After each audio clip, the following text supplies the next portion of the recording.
2 साल की पीहू फर्श पर खेल रही थी, अपनी मां की बची हुई नींद की गोलियों के साथ जो उसकी मां ने ली थी। उसकी मां बिस्तर पर पहले से ही मरी पड़ी थी। आईने पर लिपस्टिक से लिखा एक आखिरी मैसेज था।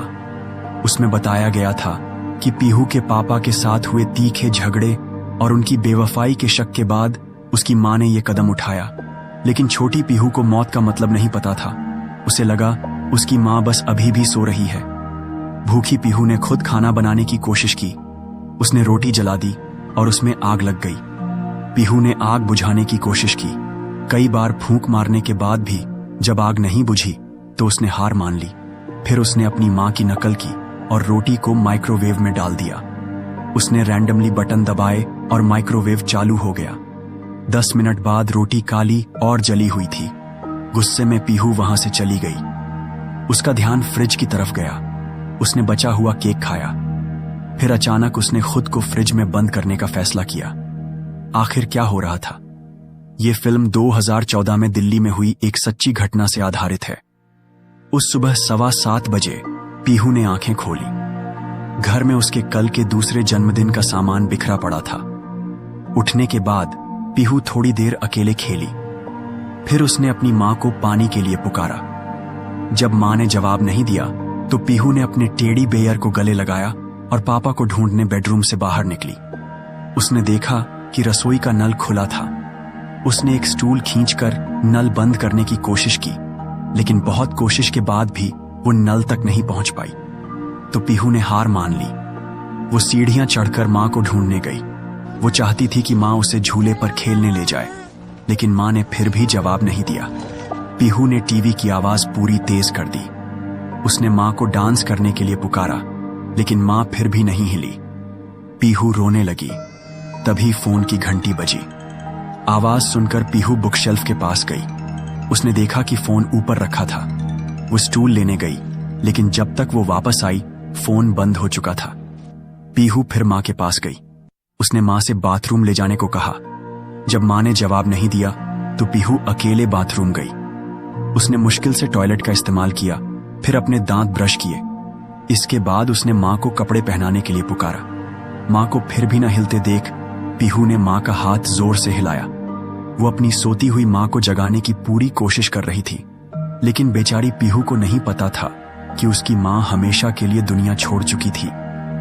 तभी मां के हाथ से गोलियों की बोतल फिसलकर गिर गई। सफेद गोलियां फर्श पर बिखर गईं। वे कैंडी जैसी लगीं और उत्सुक पीहू ने एक गोली उठा ली। वो मां से पूछना चाहती थी कि क्या वो इसे खा सकती है। जैसे ही वो गोली मुंह में डालने वाली थी, मां का फोन फिर से बजा। पीहू स्टूल की मदद से बुकशेल्फ के ड्रॉअर पर चढ़ी। उसने आखिरकार फोन पकड़ लिया। ये पीहू के पापा का फोन था, लेकिन अचानक फोन उसके हाथ से फिसलकर बुकशेल्फ के नीचे गिर गया। पीहू जितना हो सका नीचे झुकी, पूरी ताकत से फोन तक पहुंचने की कोशिश की, लेकिन उसके हाथ बहुत छोटे थे। वो फोन तक नहीं पहुंच पाई। दूसरी तरफ उसके पापा की बेसब्र आवाज आ रही थी। उस समय पीहू के पापा किसी दूसरे शहर में बिजनेस ट्रिप पर थे। जाने से पहले उनकी और उनकी पत्नी की रिश्ते की समस्याओं को लेकर बहुत बड़ा झगड़ा हुआ था, लेकिन उस आदमी को नहीं पता था कि उसकी कल की हरकतों की वजह से उसकी पत्नी की मौत हो जाएगी। 2 साल की पीहू को घर में अकेले छोड़कर उस आदमी ने अपनी पत्नी को टेबल पर रखा इस्त्री अनप्लग करने को कहा और फोन काट दिया। छोटी पीहू को अपने पापा के एक भी शब्द समझ नहीं आए तो वो अपनी मां के पास लौट गई। बिस्तर पर पड़ी औरत शांत दिख रही थी, जैसे बस सो रही हो, लेकिन उसके चेहरे और कलाई पर गहरे जख्म उस हिंसा को दिखा रहे थे जो उसे मरने से पहले सहनी पड़ी थी। मां के गहरे निशान देखकर पीहू सोच में पड़ गई। वो ड्रेसिंग टेबल की तरफ गई। मां के उन निशानों को छुपाने के लिए चुपके से मेकअप लगाना चाहती थी। उसे नहीं पता था कि ड्रेसिंग टेबल के आईने पर उसकी मां का आखिरी मैसेज लिखा था। उसकी मां ने दर्द सहन न कर पाने की वजह से अपनी जिंदगी खत्म करने का फैसला किया था। एक लिपस्टिक और क्रीम की डिब्बी चुनकर पीहू खुशी खुशी अपनी मां के पास लौटी।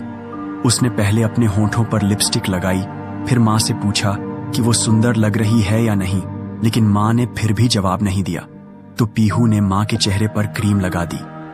जल्दी ही मोटी क्रीम ने मां के निशानों को ढक दिया।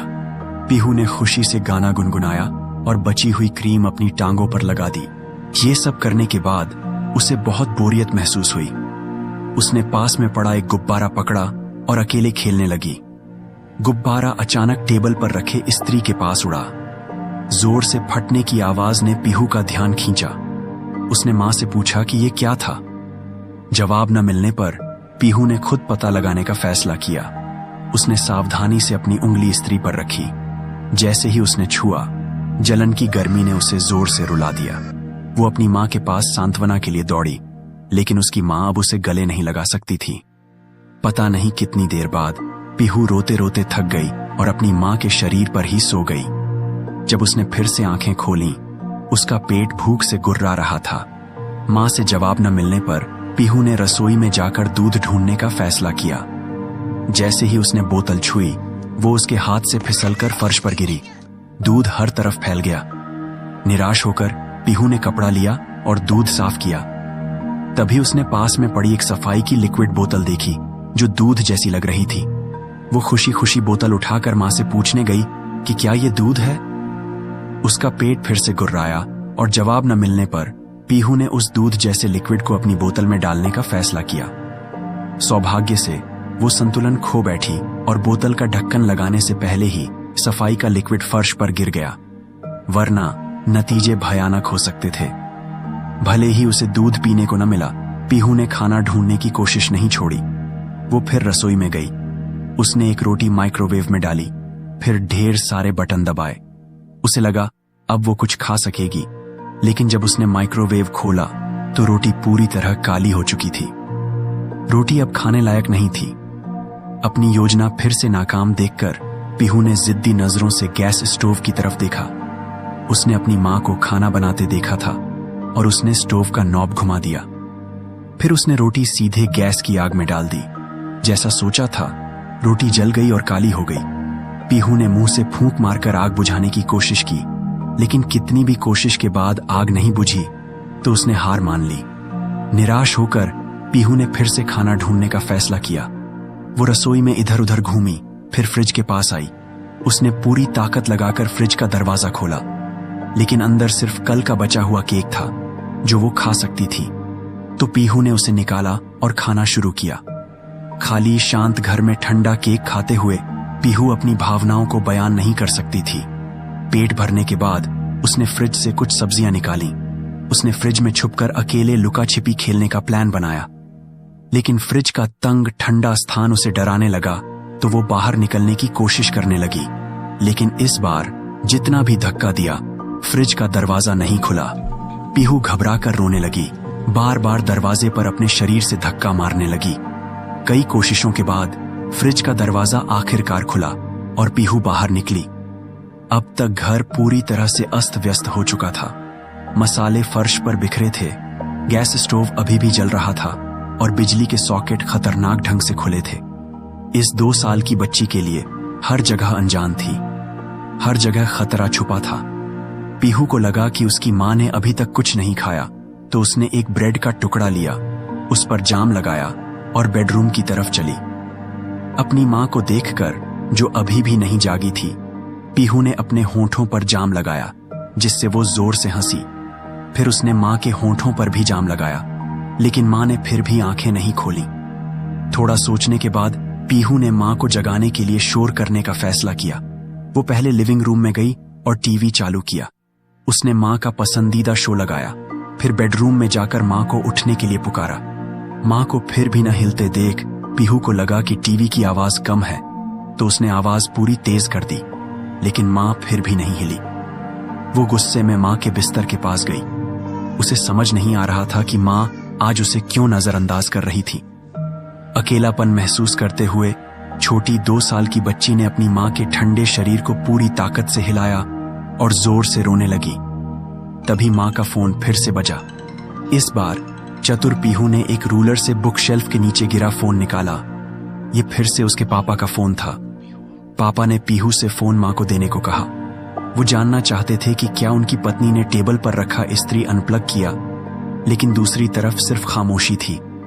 शायद अपराध बोध में पीहू के पापा ने कबूल करना शुरू किया। उन्होंने माना कि कल जो कुछ हुआ वो उनकी गलती थी। दरअसल कल पीहू का जन्मदिन था, लेकिन काम से घर आने और पीहू के साथ जश्न मनाने की बजाय उसके पापा किसी दूसरी औरत के साथ डेट पर चले गए। इससे पीहू के मम्मी पापा में बहुत बड़ा झगड़ा हुआ। गुस्से में पीहू के पापा ने अपनी पत्नी को मारा भी, लेकिन उन्हें नहीं पता था कि अब उनकी माफी का कोई मतलब नहीं था। उन्हें लगा कि उनकी लंबी सफाई देने के बाद उनकी पत्नी हमेशा की तरह उन्हें माफ कर देगी, लेकिन जवाब में सिर्फ खामोशी मिली। उम्मीद के मुताबिक जवाब न मिलने पर वो आदमी जल्दी गुस्सा हो गया और फोन काट दिया। पीहू अपने पापा की आवाज सुनना चाहती थी, लेकिन जब उसने वापस फोन किया तो कोई जवाब नहीं आया। तो उसने अपना खिलौना फोन पकड़ा और तेजी से लिविंग रूम में भागी, लेकिन जल्दी भागने की वजह से फोन की तार ने टेबल पर रखा इस्त्री गिरा दिया। तुरंत सफेद धुआं उठने लगा। पीहू को नहीं पता था कि क्या हुआ। वो लिविंग रूम में टीवी देखते हुए खुश थी, लेकिन अचानक जोर की आवाज हुई और टीवी बंद हो गया। पीहू तुरंत टीवी के पीछे गई। उसने फर्श पर उलझी तारों का ढेर देखा। समझ नहीं आया कि क्या करे, तो उसने सॉकेट का स्विच दबाया, लेकिन टीवी फिर भी नहीं चला। तभी उसे बाहर पड़ोसियों की बातचीत सुनाई दी। अचानक बिजली चले जाने से वे जोर जोर से शिकायत कर रहे थे कि बिजली कब आएगी। शोर सुनकर पीहू बाहर जाकर देखना चाहती थी कि क्या हो रहा है, लेकिन वो दरवाजे के हैंडल तक नहीं पहुंच पाई, तो उसने ये ख्याल छोड़ दिया। खाली घर में पीहू पहली बार इतनी देर तक अकेली थी। कोई नहीं जानता था कि छोटी पीहू कितना चाहती थी कि कोई उसके साथ खेलने आए। अपनी मां को अभी भी सोते देख पीहू ने अपना खिलौना गले लगाया और ऊपर बालकनी में चली गई। उसने नीचे का नजारा देखा। पीहू ने नीचे अपने दोस्तों के नाम पुकारे, लेकिन दूरी ज्यादा थी और किसी ने जवाब नहीं दिया। पीहू चुपचाप बालकनी में खड़ी रही। फिर उसने अपना एक खिलौना नीचे फेंक दिया, किसी का ध्यान खींचने के लिए, लेकिन फिर भी सिर्फ खामोशी थी। फिर उसने एक मटके का पानी नीचे उड़ेल दिया। फिर उसने बाकी पानी भी नीचे उड़ेल दिया, लेकिन गलती से उसकी प्यारी गुड़िया भी नीचे गिर गई। पीहू जल्दी से घर के अंदर भागी। वो चाहती थी कि मां नीचे जाकर उसकी गुड़िया उठाए। मां को फिर भी चुप देखकर पीहू ने इस बार मां के जवाब का इंतजार नहीं किया। वो फैसला करके फिर बालकनी में गई। उसने दोनों हाथों से रेलिंग पकड़ी और गुड़िया को देखने के लिए नीचे झुकने की कोशिश की, लेकिन उसका पैर फिसला और वो किनारे से लगभग गिर गई। सौभाग्य से पास के एक पड़ोसी ने पीहू की खतरनाक हरकत देख ली। पड़ोसी ने तुरंत पीहू को पुकारा और कहा कि वो अपनी मां को ढूंढे, लेकिन पड़ोसी की बातों से पीहू का गुड़िया वापस लेने का इरादा नहीं बदला। पीहू की सुरक्षा की चिंता में पड़ोसी ने वादा किया कि वो नीचे जाकर गुड़िया उठा लेगा। पड़ोसी का वादा सुनकर पीहू आखिरकार रेलिंग से उतरी और घर के अंदर चली गई। तभी मां का फोन फिर से बजा। ये फिर से उसके पापा का फोन था। उन्होंने पीहू से फोन मां को देने को कहा, लेकिन इस बार पीहू ने फोन मां को नहीं दिया। पीहू ने अपने पापा से कहा कि मां अभी भी सो रही है। उसने कहा कि उसने मां को कई बार पुकारा, लेकिन मां फिर भी नहीं जागी। पीहू की बातें सुनकर उस आदमी को कुछ गड़बड़ लगने लगा। घबराते हुए उसने पीहू से कहा कि वो तुरंत घर आ रहा है। फोन रखने के बाद पीहू को बहुत बोरियत महसूस हुई। उसकी नजर फर्श पर बिखरी सफेद गोलियों पर गई। उसने बिना सोचे एक गोली उठाई और मां से पूछा कि क्या वो इसे खा सकती है। शायद इस बार पीहू को पहले से पता था कि मां जवाब नहीं देगी। उसे याद आया कि उसकी मां ने सोते वक्त इन गोलियों को पकड़ा था, तो पीहू ने गोलियां सीधे अपने मुंह में डाल दी। जैसे जैसे उसने और गोलियां निगली, उसे नींद आने लगी। तभी फोन फिर से जोर से बजा, लेकिन इस बार उसने पीहू का ध्यान नहीं खींचा। आखिरकार पीहू ने अपनी आंखें बंद की और गहरी नींद में सो गई। रात होने तक पीहू के पापा घर की तरफ भाग रहे थे। जब वो पहुंचे, घर पूरी तरह से बिखरा हुआ था। सिंक से पानी फर्श पर बह रहा था। सफेद इस्त्री काला जल चुका था। ये नजारा देखकर वो आदमी पीहू का नाम जोर जोर से चिल्लाते हुए घर में दौड़ा। फिर दृश्य बदल गया। पीहू बिना किसी नुकसान के खुशी खुशी अपने बिल्डिंग ब्लॉक्स के साथ खेल रही थी। अपने पापा से कह रही थी कि वो एक सुंदर घर बना रही है। इसके बाद उस आदमी की दिल दहलाने वाली चीखें सुनाई दी। अगर आपको वीडियो अच्छा लगा तो इस वीडियो को 1000 लोगों तक पहुंचाने में हमारी मदद करें।